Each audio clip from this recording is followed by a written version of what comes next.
وعلى آله الشفاء والبركات والفتوحات الشأن الله لهم الفاتحة.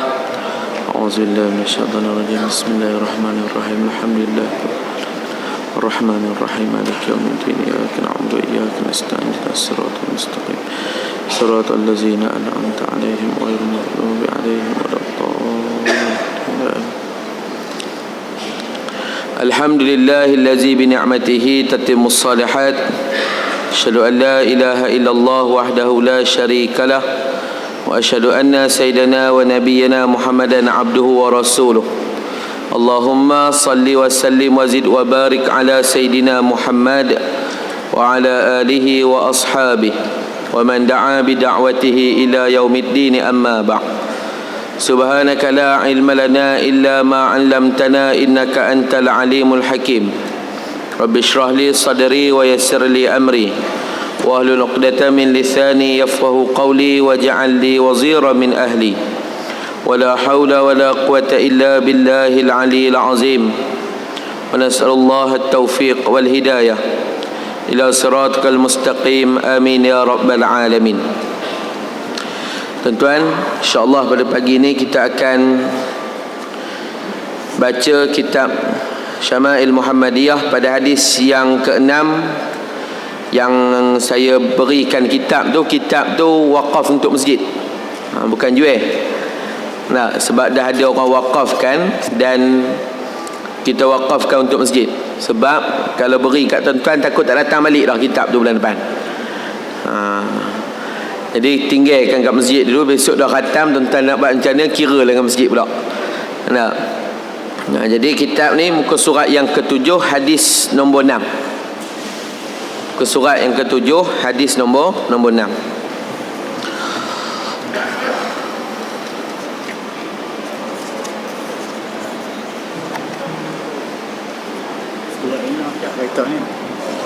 WFG 328 nak keluar. WFG 328. WFG 328. Ada orang nak keluar, tolong alihkan kenderaan. WFG 328. BMW BMW WFG 328. Minta tolong alihkan kenderaan kerana ada jemaah yang nak keluar. Taib.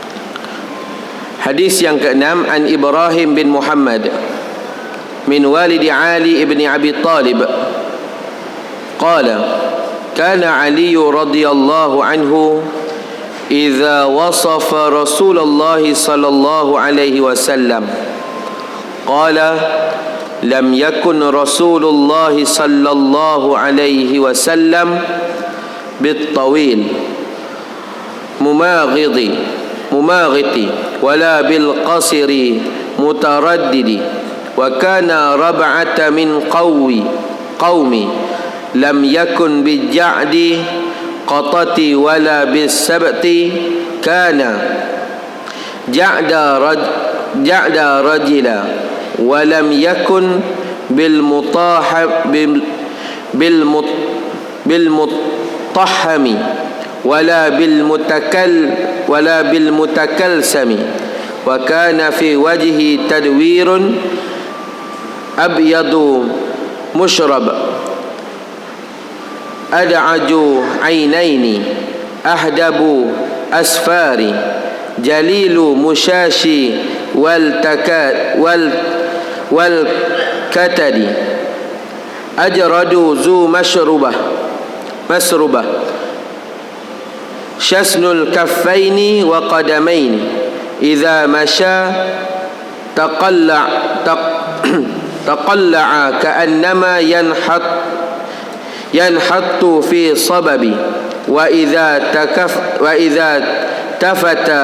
tafata al-ma'a baina katifaihi khatamun nubuwati wa huwa khatamun nabiyyin ajwadun nasi sadra wa asdaqun nasi lahja wa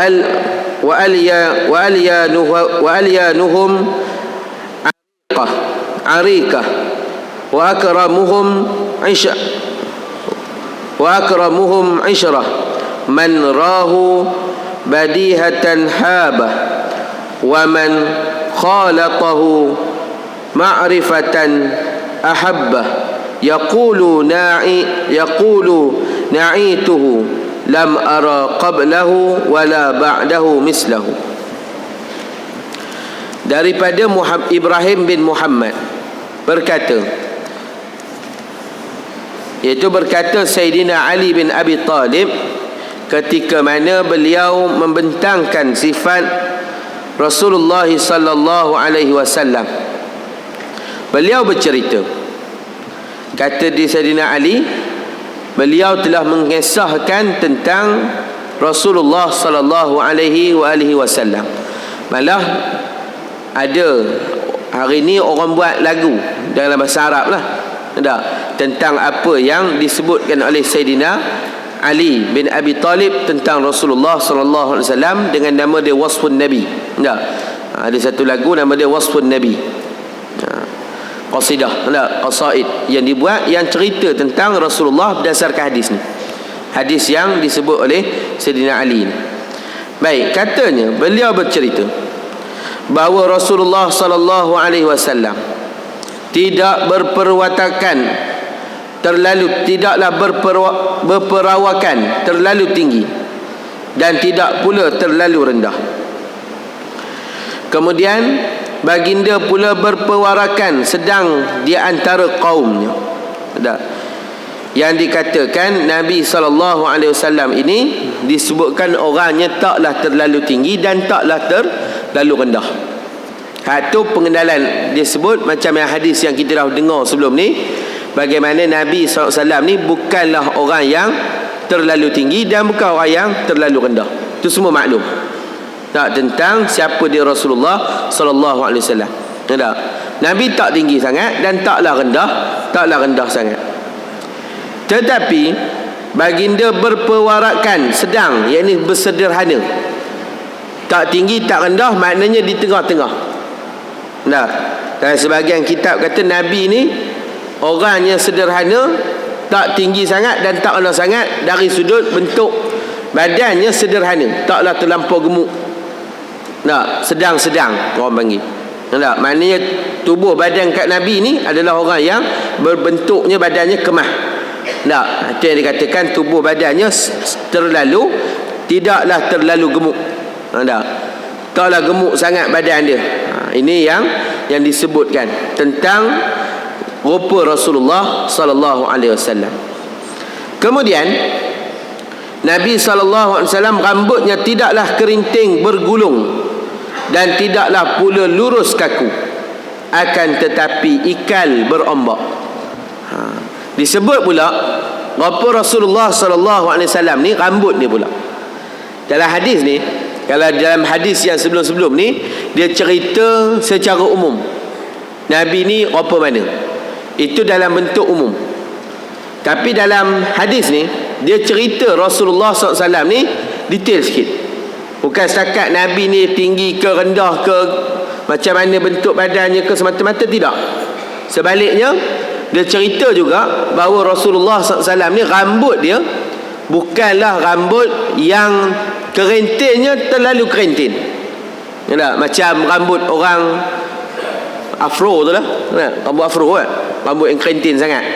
Dan taklah lurus. Kan? Setengah orang ni sampai tahap dia pergi lurus rambut, buat rebonding lah, buat apa macam-macam, karen rambut. Orang dulu panggil karen rambut. Buat sebab apa? Nak pergi lurus. Nak bagi lurus, bayar mahal-mahal. Bayar mahal-mahal, tak boleh mandi pula tu. Kenapa? Kena biar rambut tu lurus betul-betul. Sampai tahap apa tu kita ni. Tapi Nabi tak. Nabi ni sesempurna orang. Rambut Nabi bukanlah lurus straight, tidak. Sebaliknya rambut Nabi ni orang panggil apa, macam bergulung tapi berombak. Ikal yang berombak, maknanya elok bentuknya. Dan keadaan rambut yang berombak-rombak, yang elok berapa bentuk Rasulullah sallallahu alaihi wasallam daripada sudut rambut dia. nak katakan segak. Tak? Nabi SAW kan. Tu sebab kita ni kadang-kadang bak rambut tak? Kadang-kadang berhabis duit. Kenapa? Nak rebonding, nak current rambut ni, nak bagi lurus ni. Sedangkan semua orang yang Allah Ta'ala beri rambut dia tu ada kelebihan masing-masing. Tak? Orang tak ada rambut pun ada kelebihan. Orang rambut bergulung pun ada kelebihan. Orang rambut yang berombak pun ada kelebihan. Orang yang dah memang asyik rambut straight pun ada kelebihan. Tak? Ni kadang-kadang ubah tak kena langsung dengan rupa pun. Tambah orang lelaki lah kan. Ada orang lelaki jenis kaki pergi rebond nak melurus rambut ni. Bila kita tengok muka dia, ish, tak? Dulu elok rasa segak dengan rambut gulung-gulung tu. Tak? Punyalah konon-konon duk rasa rambut gulung ni tak segak, buat pelurus lagi tak segak. Buruk je rupa. Kan? Tak maaf lah. Bukanlah kata buruknya, tapi tak kena kan? Ubah. Nah, yang Allah Ta'ala yang ciptakan kita dah. Elok dah rambut bergulung lah. Dah. Rambut kita straight lah. Nah. Kadang-kadang manusia tu kata yang tak pernah bersyukur dengan nikmat ni. Nah, hak yang rambut straight nak pergi bergulung pula. Hak dah rambut bergulung nak pergi straight pula. Tu jenis orang itu. Tu yang Nabi sebut. Nah. Nabi kata Sayyidina Ali sebut bahawa Rasulullah sallallahu alaihi wasallam ni rambut dia tak lurus kaku dan taklah kerintin sangat. Tak, macam rambut afro tu tak. Tapi sebaliknya rambut Nabi ni lurus straight. Tak, elok. Dan katanya pula badan punya yakni baginda Nabi sallallahu alaihi wasallam tidaklah gemuk dan wajahnya bulat. Dia kata Nabi ni badannya tidaklah terlalu gemuk dan wajahnya tidaklah bulat tetapi agak bundar, yakni bentuk yang bujur sikit. Taklah bulat mukanya tak, tapi ada bentuk yang segak, yang cantik. Tak? Yang elok berapa bentuknya. Kalau ditengok dari tepi memang elok, tengok dari depan pun elok. Tak? Bukan wajah Nabi ni bulat semata-mata tak. Sebaliknya dalam bentuk, dan sebagian kitab kata membujur. Nah, wajah Nabi ni membujur. Apa mana bujur, macam mana bentuk bujur, wallahu alam. Tapi bentuknya membujur. Nah, jangan duk kata bujur macam telur apa semua pula. Nah, tapi nak dikatakan bahawa wajah Rasulullah sallallahu alaihi wasallam yang disebutkan dalam kitab ni adalah bujur. Nah, dan bukanlah badannya gemuk dan wajahnya tidaklah bulat dan tetapi agak bujur, iaitu bundar, dia tak. Dan kulitnya putih kemerah-merahan. Kulit Nabi sallallahu alaihi wasallam ni putih tetapi kemerah-merahan. Ada orang kulit dia putih tapi pucat, yang kita dah baca dah hadis sebelum ni kan. Ada orang kulit dia putih tapi bukan putih yang kemerah-merahan. Maknanya putih Rasulullah ni putih yang elok, yang cantik, yang sedap mata memandang kan. Dan seterusnya dia kata, anak mata pada kedua matanya berwarna hitam pekat dan bulu matanya panjang lentik. Bulu mata Nabi ni, anak matanya dalam warna hitam yang gelap dan bulu mata Nabi ni panjang dan melentik. Ini wajah Rasulullah. Memang segak, memang cantik. Kita nak melentik bulu mata kena beli alat tu. Tak? Beria lah ngasah duk toy dah. Kok lemau gulung, tak gulung-gulung juga. Kan? Tapi buatlah ustaz, katanya kan. Tapi nak kata Rasulullah ni bulu mata dia lentik, panjang dan melentik. Biji mata dia hitam di dalam tu, hitam yang pekat. Saya baru ni kan, bulan sudah yang tak datang pergi ke Morocco. Pergi ke Morocco Maghribi. Jalan dari sini ke Morocco ni, dari Malaysia pergi Morocco ni 16 jam. Transit di Oman 8 jam naik flight, transit di Oman sejam. Lepas tu pergi daripada Oman ke Morocco tu lagi 8 jam. 16 jam. Hangat tak hangat punggung Tuhan je dia tahu. Hangat punggung tak apa lagi, tahan berak tu. Tak? Perut meragam kan, tahan sampai ke Morocco tu, sampai udah tak ada air dalam bilik air, pening lah. Tak? Dia semuanya style pakai apa ni, pakai tisu kan. Mandi ada, air mandi ada, air nak basuh punggung kan, metornya tak tahulah. Nah, itulah saya khabar kat ustaz-ustaz yang pergi tu, semua ustaz-ustaz tu bukan saya bawa orang pun tak, kami pergi ustaz-ustaz ni. Nak Ustaz Fawah kan. Sehari dua ni dia rajin nyebut nama saya ni. Ustaz Fawah ni. Tak? Ustaz Fawah, Ustaz Ma'iyah, Ustaz Yusaini Yahya, ramai lagi lah, Baba Khairul, Syekh Zainal Asri, pakat pergi belakang. Ustaz Muhadir Joy pergi. Syekh Fahmi Zamzam hak yang ceramah maulid hari tu pun pergi. Tu sekali tu, pergi sekali. Tapi tu saya kata, kita ni ngajar buat istinja sedap ni, ustaz ni. Ngajar buat istinja, tak ada air, guna batu. Tapi bila kena kat sendiri, semua pakat benin. Kan? Tak ada air, kita guna batu. Ustaz cakap sedap kan, sedap belakang masuk ngajar depan ni pun. Cara guna batu tu kena cari hak 3 penjuru.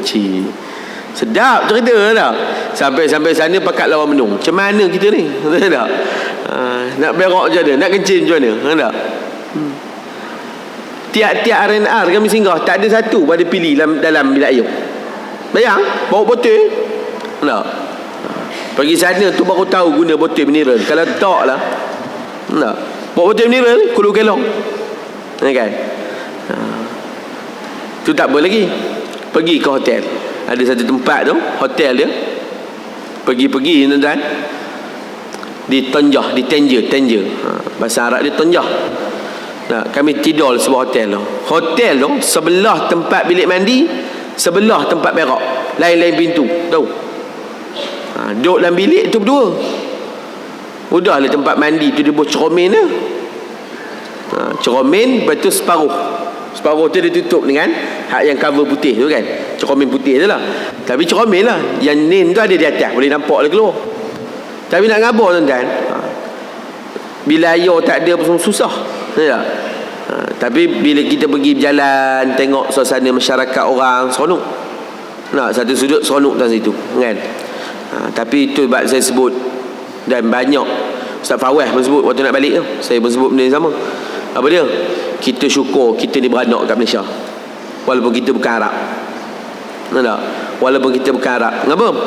Kita ni kurang-kurang di Malaysia ni 70% orang Islam, banding dema tu 95% orang Islam, 5% Kristian. Kita 70%, boleh kata 70 ke 60% orang Islam. Yang ada di sini, saya kata cara kita ni 70% yang Islam, 60% yang Islam ni, boleh kita kata ambil pula daripada 60-70% tu, 70% pula daripada situ beramil dengan agama ni. Nak cari orang Melayu tak pakai tudung sekarang ni payah. Ada tu ada, tapi payah. Ni kan cerita tutup aurat kan? Saya kata pakai tudung. Pakai tudung tu korang-korang maulah. Di sana tuan-tuan, punyalah, katakan walaupun masyarakat dia 95% Islam, yang meramai dengan Islam mungkin dalam sekitar 15 ke 20 ataupun ke 30 paling tinggi. Dia tak ada rasa macam kita, rasa malu, rasa segan, tak ada. Tuan-tuan bayang, kami di satu tempat tu di Fes, di Jami' Qarawiyyin di Fes tu, pergi semayang di sebuah masjid yang tertua dan universiti yang tertua dalam dunia. Qarawiyyin ni universiti paling tua dalam dunia. Tuan-tuan bayang, kami pergi ni, pergi nak semayang maghrib, ingat keluar, masuk tu dipanggil Madinatul Qadim Fes. Madinah Qadimah Fes tu, masuk, pergi ke masjid. Sampai di masjid tuan-tuan, nak ceritanya, di masjid di Fes ni, jalan nak masuk tu mula-mula tak apa lagi, orang berjual macam-macam ni, macam Mekah lah. Tapi Fes ni dia terkenal dengan barang kulit, beg kulit, baju kulit. Dan memang dia proses kulit tu cara original, tak pakai asid sangat. Dia pakai betul-betul tek burung merpati tu. Cuma kami tak ada nak tengok sebab pergi-pergi tu dah tutup. Tapi memang lalu barang kulit banyak. Sampai kat depan masjid. Sampai depan masjid ni tak jumpa barang kulit pula, jumpa benda lain. Kalau kita keluar masjid Ridwaniyah ni, kedai apa di depan? Jadi macam ni, kedai runcit, kedai pakaian Muslim Haji Ridwan jual tu, tak? Kedai Cikgu Husin, kedai makan, tak? Elok lah, memang suai lah dengan benda-benda tu duduk dalam kawasan masjid. Tentang bayang di Morocco ni, tak maaf lah ni, tak? Pintu masjid ni, dia style pintu masjid, tapi pintu masjid ni ada kedai.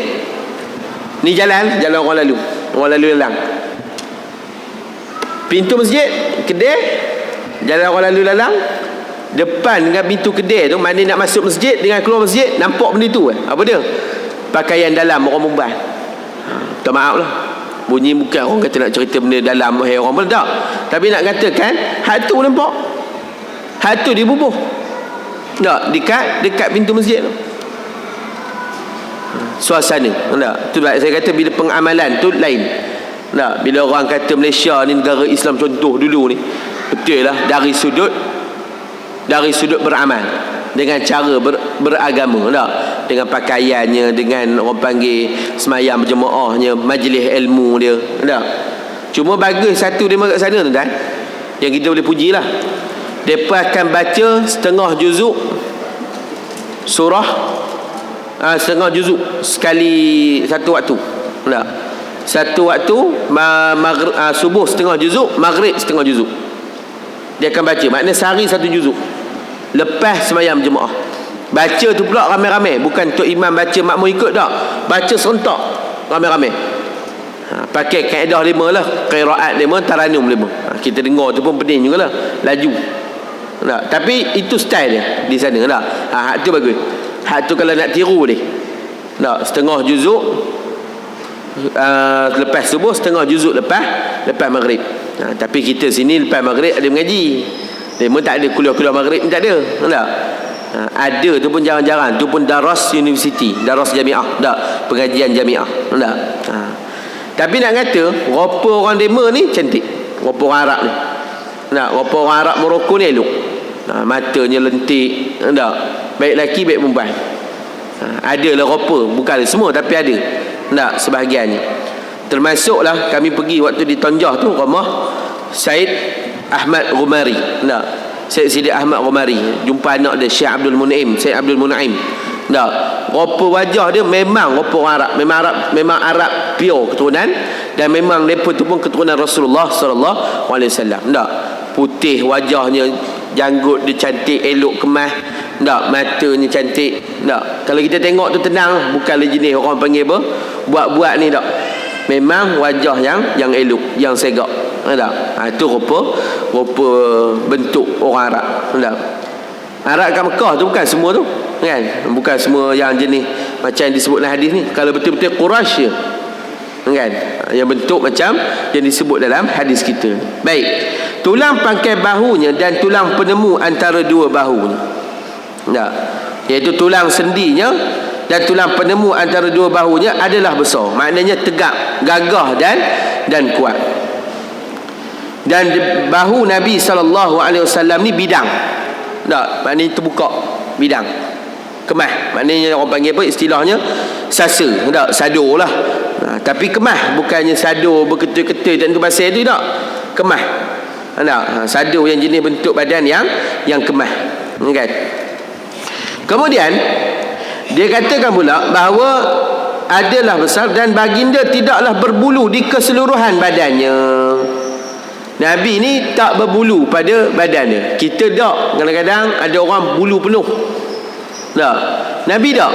Bulu dada Nabi SAW ni dia macam bergaris tak? Kesan daripada bedah dada tu, bulu tu di antara belah dada tu. Taklah macam kita penuh dadanya ni kan kadang-kadang. Nak Nabi tak. Bulu dada ni, bulu tu di sini tak? Di celah ni, halus je, cantik je rupanya bulu dada Rasulullah sallallahu alaihi wasallam. Bukan jenis berserabut tak? Kita kadang-kadang berserabut, tengok genetik lah kan? Janganlah pergi cukur pula tak? Nabi tak ada rupa bulu dada rupa ni, dia pun cukur bulu dada tak? Janganlah rupa itu Ni genetik orang. Tak. Rasulullah Allah Ta'ala jadikan bentuk rupanya itu. Cantik. Maknanya elok, kemas. Tak. Bentuk bulu dada Rasulullah sallallahu alaihi wasallam. Tak. Baik, kemudian dia kata pula, cuma di bahagian tertentu saja antara bulu halus yang memanjang dari dada sampailah ke pusat. Dan telapak tangan dan kakinya terasa tebal, lembut. Tapak kaki Nabi dan juga tapak tangan Nabi ni lembut. Itu yang dikatakan tebal. Bila tebal ni lembut lah. Tak, bukanlah kerah. Kan? Ada orang tapak kakinya kerah dan tebal.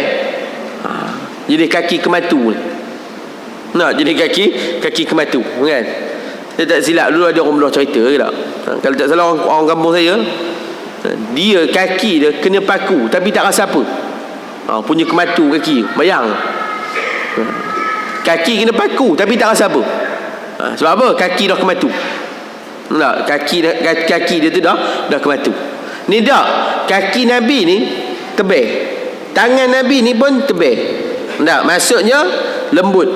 Tak, tangan Rasulullah SAW dan kaki Rasulullah SAW tu lembut. Tak, itu yang dikatakan kaki, telapak kaki dan tangannya terasa tebal. Dan baginda bila berjalan dengan langkah yang kuat dan tegap, seakan-akan turun ke tempat yang curam. Maksudnya kita kalau turun tempat curam ni, kita tak mongkok, kita akan imbang badan ni dengan straight ni, kan? Jadi bila Nabi berjalan ni, Nabi macam orang turun tempat curam, dengan maknanya bukan jalan leih je tak, jalannya kemas. Tapi bukan sombong, jalan Nabi tu kemas. Orang tengok tu cantik, elok. Rupa cara Rasulullah sallallahu alaihi wasallam berjalan, cantik, elok, kemas je cara Rasulullah sallallahu alaihi wasallam bergerak. Dan kemudian dia kata, bila baginda berpaling, maka seluruh badannya ikut berpaling. Ini akhlak Nabi. Bila bercakap dengan orang, Nabi tak akan bercakap hanya sekadar, kalau kita lah orang cakap muka toleh macam ni, ya, muka toleh apa ni. Ada pun kadang-kadang langsung tak toleh, nohin dia, ya. Selalu begitu lah, langsung tak toleh, tengok duk pandang ke depan, kan? Tak ada lah kot-kot nak noleh ke apa tak. Kadang-kadang orang cakap kita tu, tanya, sembang, tapi kita buat nohin, jenis bangsa dah buat nohin ni tak, straight lah, tengok depan. Rasulullah tak. Rasulullah bila mana orang bercakap dengan dia, baginda akan pusing. Tak, pusing. Ada apa? Apa hajat? Bukannya jenis kalau kita je ni, ya, tak? Nabi tak, Nabi akan pusing, hala semua badan ke orang tu. Kenapa Nabi buat apa itu? Ini orang panggil tanda Nabi SAW ni nak tunjukkan bahawa Nabi bersungguh dengar bila orang bercakap. Rasulullah ni bersungguh bila mana orang bercakap. Nabi nak tunjuk, aku ni kalau orang bercakap aku nak beri perhatian. Kalau setakat orang bercakap tengok depan, kita dah rasa apa? Rasa macam kita bercakap dengan dia tapi dia tak layan kita cakap.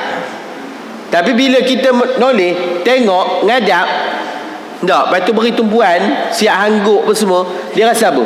Rasa lain. Tak, rasa bila mana ada bila dia bercakap tu orang hargai.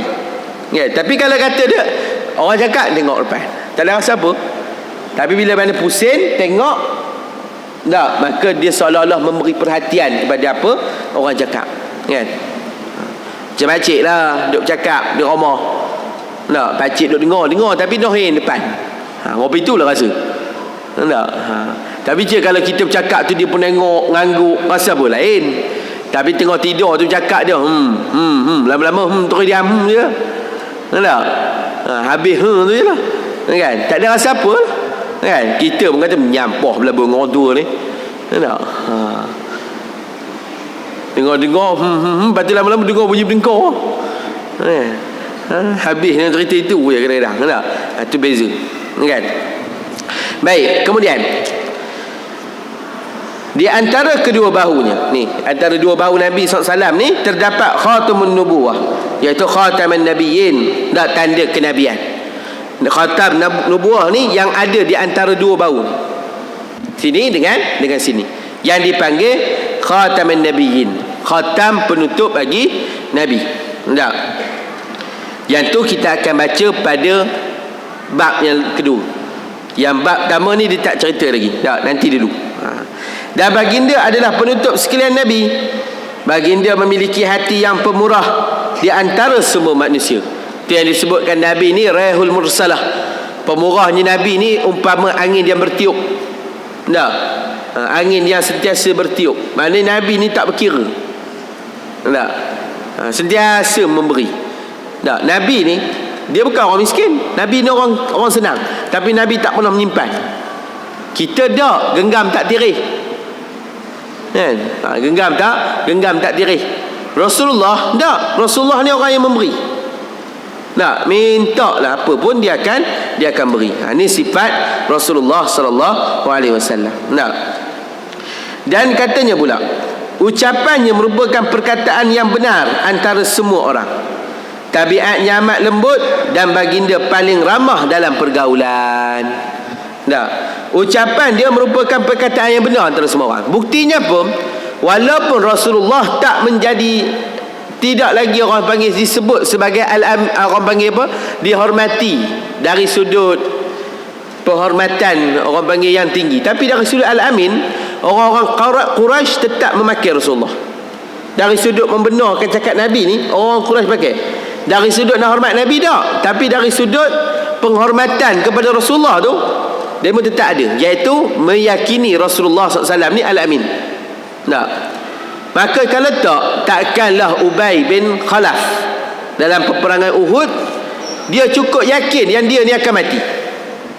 Ubay ni dalam perang Uhud dia cukup yakin dia ni akan mati. Kenapa? Sebelum berlaku peperangan Uhud, Ubay ni dia ada bela seekor kuda. Tak, dia ada bela seekor kuda. Kemudian Rasulullah lalu, dia kabur kat Rasulullah. Dia kata, wahai Muhammad, katanya, aku akan naik kuda ni dan aku akan bunuh kamu. Ini ayat yang dibuat oleh Ubay bin Khalaf. Nah. Lalu Nabi kata apa? InsyaAllah bukan kamu yang bunuh aku bunuh kamu. Bila dia dengar kata di Rasulullah berlaku dalam perang Uhud. Dalam perang Uhud, Ubay ni tengok Nabi ni datang. Tak, dia nampak Rasulullah tengah duduk kecamuk perang ni, dia pergi ke Nabi. Pergi ni sampai kat depan Rasulullah. Rasulullah kata tepi, biar aku bunuh dia. Nabi pun ambil lembin dan Nabi lempar. Dalam riwayat kata lempar tu lintas atas ni ya. Orang panggil macam dia ngelak, lintas atas ni, atas hidung, dan luka sikit. Dengan luka tu dia patah balik, dengan kuda-kuda dia patah balik dan sambil menjerit-jerit. Dia kata matilah aku katanya. Orang kata mati apa? Luka je sikit. Yang menjerit-jerit meraung-raung terkelolong kata mati ni pasal apa? Lukanya atas ni ya. Tapi dia punya meraung tu confident mati ni. Lalu kata di Ubay, tak, kamu tak tahu Muhammad ni kalau dia cakap aku matilah. Tak, Muhammad ni kalau dia cakap satu benda jadilah katanya. Tu sebab aku yakin aku mati. Walaupun kalau tak kena luka tu pun Muhammad ludah pun aku mati. Bayang. Dia kata bukan kata kena luka, kena lembin tu tak. Kalau kata Rasulullah ludah ke dia pun dia boleh mati. Sebab cukup dia yakin. Dan memang dia mati dengan itu dengan luka atas hidung. Itu sebab dalam kitab sirah kata Nabi tak pernah bunuh orang melainkan dia seorang. Nabi ni panglima perang tapi tak pernah bunuh orang melainkan Ubay bin Khalaf. Ada. Ni yang katakan Rasulullah SAW ni cakap dia betul. Sampai orang Quraisy ni percaya sungguh. Abu Jahal percaya. Bila mana Nabi sujud depan Kaabah, lalu dia bubuhnya perut unta atas tengkuk Nabi kan. Abu Jahal angkat, suruh orang letak perut unta atas tengkuk Nabi. Dah letak perut unta pakak bergelak dekat Darun Nadwah. Datang Sayyidatina Fatimah tu masih budak pergi buang perut unta ni. Lepas tu Nabi pun bangun, terus cadar tangan langit, Allahumma alaika bi Abi Jahal wa mawallahum, Allahumma alaika bi Utbah wa mawallahum. Nabi sebut seorang-seorang. Kata Abu Jahal, mampus kita.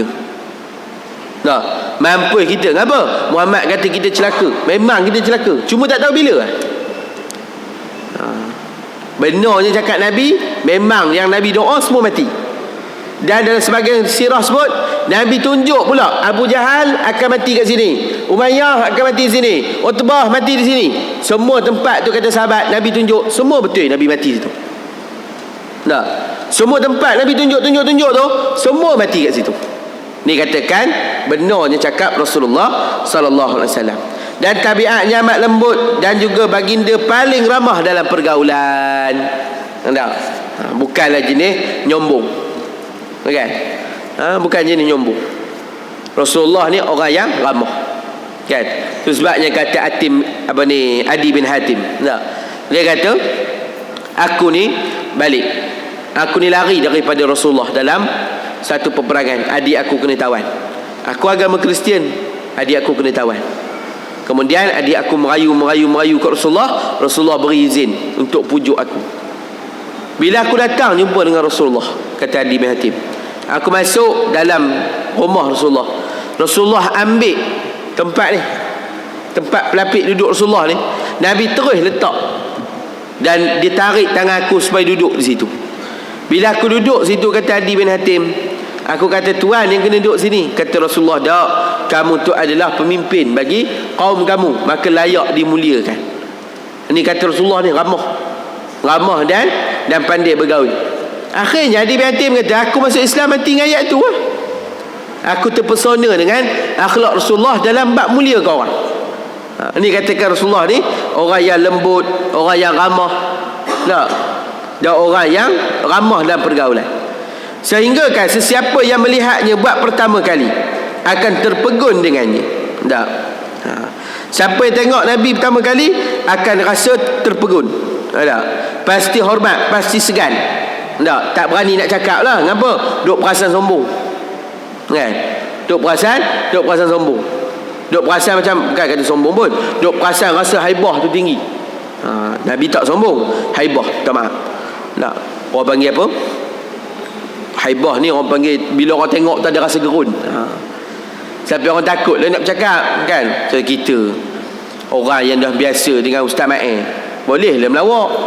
Tapi kalau orang first time jumpa Ustaz Ma'in, rasa apa? Tak, dengan muka keluar jadi imam bulat je biji mata tak?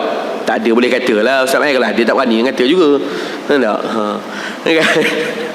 Kita tengok Ustaz Ma'in kan waktu mula-mula dulu. Tak?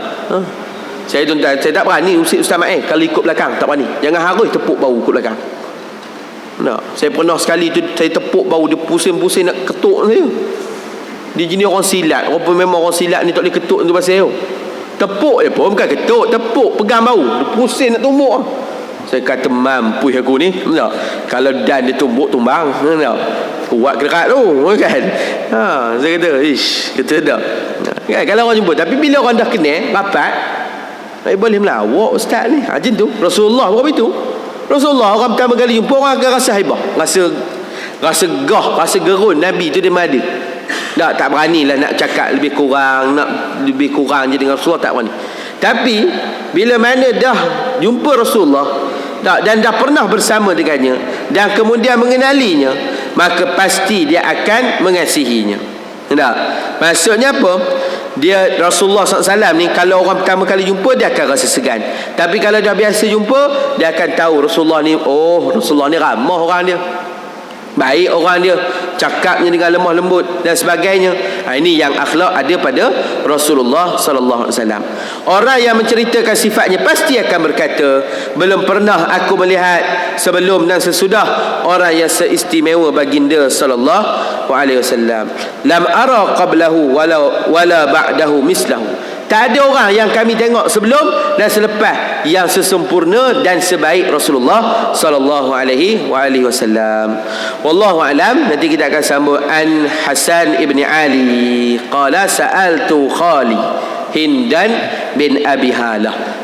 Lepas ni kita akan sambung hadis yang ketujuh berkenaan dengan Sayyidina Hasan bin Ali, cucu Rasulullah pula. Dia tanya kepada Hindun bin Abi Halah. Siapa Hindun bin Abi Halah? Tunggu bulan depan. Tidak tak datang, kan? Tapi bulan depan tak ada, pergi Mekah. Tunggu tahun depan. InsyaAllah. Jadi tuan-tuan, kitab ni yang ada ni, kitab ni serah balik kat masjid lah. Biar masjid simpan. Jangan bawa balik lah. Siapa bawa balik tak jumpa jalan balik. Engkau balik ke masjid. Tak. Kitab ni kan. Kitab ni sebenarnya diwakafkan kepada Matin. Bulan Maulid baru ni yang patut giliau saya baru ni, saya tak tahu tu. Saya ke Matin, ada Maulidur Rasul sana, Maulid Nabi di Matin Perlis. Jadi kitab ni didaurahkan hari Jumaat, Sabtu, Ahad hari tu di sana, dan juga pagi tu ada Maulid lah hari Sabtu tu. Jadi saya minta kitab ni. Dia kata saya ngajar dekat masjid ni Ustaz. Dia kata ambil lah. Dia beri kat saya kan. Jadi kitab ni dah diwakafkan. Jadi saya buat balik ni, kitab orang dah tolong wakaf. Jadi tuan-tuan ambil ni, tolong baca lah. Tolong baca, tolong semak. Dan lepas tu hantarlah bulan depan ambil balik baca. Sampailah khatam. Bila khatam esok, pandai-pandai lah nego dengan masjid, InsyaAllah. Wallahu a'lam bisawab. Ataupun kalau tuan-tuan nak beli kat kedai, sama je kitabnya. Sebenarnya kulit je tukar, isi sama. Ini kadang-kadang kita tengok kulit lain ni katanya. Dia nak cari juga kulit ni kat Syafi, memang tak jumpa. Kulit ni Matin je keluar. Kalau yang ni harus kan. Hak jenis ni harus ada kat Syafi. InsyaAllah. Wallahu a'lam bissawab. Jadi tuan-tuan, sebelum akhir saya ucapkan terima kasih pada yang menyumbang hari kuliah Ustaz Fawaz tu untuk Seriti Kuala Kangsar. Dan pagi ni kalau kau ada nak beri lagi lah, kau hari tu tak buat duit ataupun hari tu rasa kurang tak beri tu, kau nak beri lagi boleh berilah, insyaAllah. Kau ada yang nak menyumbang, saya alu-alukan. Yang dah menyumbang, jazakumullah khairal jazak, saya ucapkan mudah-mudahan Allah Ta'ala menambah rezeki kita semua, dan kita akan manfaatkan sumbangan tuan-tuan itu dengan sebaiknya, insyaAllah. Wallahu a'lam bissawab. Jadi saya rasa cukuplah setakat itu dulu. Kepada Allah SWT seampun, kepada ibu-ibu ayah-ayah semoga maafkan. Qul qul hadza wa astaghfirullah. Assalamualaikum warahmatullahi wabarakatuh. Bismillahirrahmanirrahim. Alhamdulillahirabbil alamin. Wassalatu wassalamu ala asyrafil anbiya'i wal mursalin wa ala alihi washabihi ajma'in. Allah manfa'na bima 'alimna. Rabbi 'allimna allazi yanfa'una. Rabbi faqihna wa faqih ahlana wa qarrabta lana fid dinina ma'al qudran. Sallallahu alaihi wa sallam Muhammad wa ala alihi wa sahbihi wa barakatuh. Alhamdulillahirabbil alamin. Taqabbalallahu minkum.